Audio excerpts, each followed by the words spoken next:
भाऊ शेठ पिंगट खरं तर माझा जीवाभावाचा मित्र गेल्या अनेक वक्त्याने या ठिकाणी त्यांच्या संदर्भात बरीचशी माहिती दिली आहे. परंतु धोंडूभाऊ शेठ जर म्हटलं तर बेलेच्या बैल बाजारातला एक हत्ती,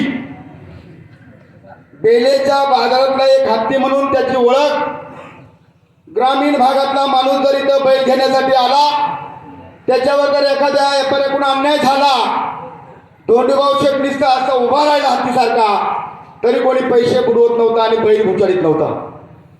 अशा प्रकारचं हे धोंडूभाऊ पिंगटने आमची मैत्री गेल्या अनेक वर्षापासून बेले बाजारामधून ठाणे जिल्ह्यामध्ये मी बैल न्यायचो.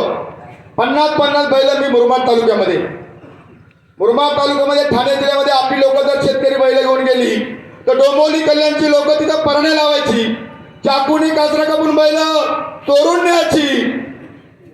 पण खरंच धोंडूभाऊ शेठ आणि आम्ही त्या ठिकाणी मैत्री केली.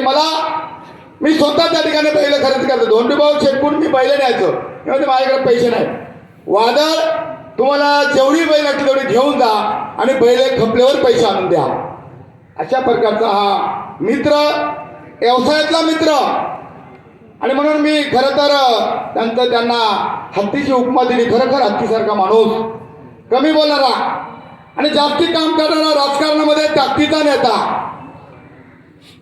आणि म्हणून पक्षावर सुद्धा प्रेम करणारा माणूस. मी खरं तर राजकारणात सुद्धा धोंडूभाऊ शेठने आम्ही आदरणीय वल्लभ शेठ बेनके कैलास यांच्याबरोबर काम केलं. मला ज्या टायमाला मी जिल्हा परिषदेचा अध्यक्ष झालो त्या टायमाला मला थोडीशी अडचण यायची तिकीटला.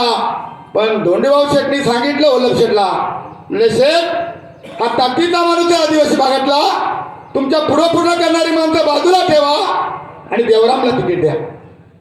हे सांगणार धोंडूभाऊ शेठ. आणि म्हणून आज या ठिकाणी खरं तर प्रामुख्याने आदरणीय या तालुक्याचं भूषण आदरणीय वल्लभ शेठ बेनके साहेबांच्या काळामध्ये आम्ही कार्यकर्ते म्हणून त्या टायमाला काम केलं.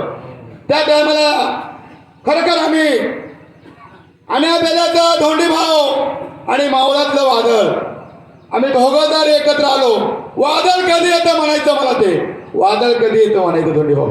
अरे कमी दाबाचा पट्टा निर्माण झाला का वादळ आला. हे नाव खरं तर धोंडूभाऊ शेठने माझं ठेवलं होतं त्या काळापासून. आता इथं 2-4 जिल्ह्यातली माणसं आहेत, हे सगळे मैत्रीचा संबंध आहे.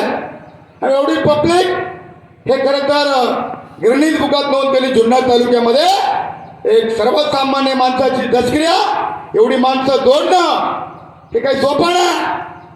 पैसे कोणी कमी, पद कोणी मिळेल, पण माणसं मिळवणं हे धोंडूभाऊ शेठकडून शिकण्यासारखं होतं. आणि तो माझा मित्र. खरं तर आज आम्हाला सर्वांना तोडगाला तिकडं प्रचंड अशी गर्दी आहे. आज आपण पाहताय तालुक्यात तर काय, परंतु जिल्ह्यामध्ये सुद्धा एवढा जनसंख्या नाही आहे.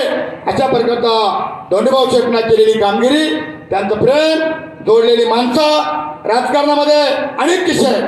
ज्या वेळेला आम्ही बेनके साहेबांकडं ताकद लावायचो, बेल्यावरून इकडनं आल्या आणि मावळातून आल्यानंतर ते बेनके साहेबांना फक्त एकच माणूस जुन्नर तालुक्यामध्ये सांगणारा का साहेब हे चुकीचं आहे. आणि तुम्ही नेत्यांच्या पुढे पडणं करणारी माणसं जर बाजूला ठेवली तर नेता मोठा होतो. हे सुद्धा बेनके साहेबांना सांगणारा धोंडूभाऊ शेठ पिंगट. आणि म्हणून नेत्यांनी तिथं आदर्श घ्यावा. निश्चितपणे सर्वात सामान्य माणसाची ताकद काय असते. मी थोडासा मागच्या वेळेला 1-2 वेळा मी पक्ष सोडला. धोंडूभाऊ शेठ मला मैत्री नाही सोडली त्यांनी माझी, मला मिठी मारायची बेलेच्या बाजारानंतर. पण मी मला म्हणायचं आहे, वादात तुम्ही तुमची ताकद प्रत्येकाला दाखवून देता, पक्ष कोणता असू द्या. आणि हे आमची मैत्री, ते तुला म्हणायचं आहे. रगीलपणाशिवाय राजकारण नाही, रगीलपणाशिवाय राजकारण. हे धोंडूभाऊचे हे शब्द हे घेऊन मी खरं तर ग्रामीण भागामध्ये ताकदीने राजकारण करतोय, सर्वसामान्य माणसामध्ये. जसं धोंडूभाऊ पिंगट या बेले परिसरामध्ये निवडणूक कोणती असू द्या, पण धोंडूभाऊ पिंगटनी ठरवलेला बारी होणार.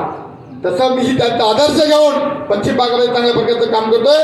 धोंडूभाऊच्या जाण्याने जे दुःख पिंगट कुटुंब झाले, या कुटुंबामध्ये आमच्या संपूर्ण पश्चिम भागातले सर्व सरपंच माझ्याबरोबर आलेले, सर्व कार्यकर्ते, सर्व पश्चिम भागाच्या वतीनं ह्या माझ्या लाडक्या मित्राला भावपूर्ण श्रद्धांजली अर्पण करतो आणि थांबतो. ओम शांती, ओम शांती.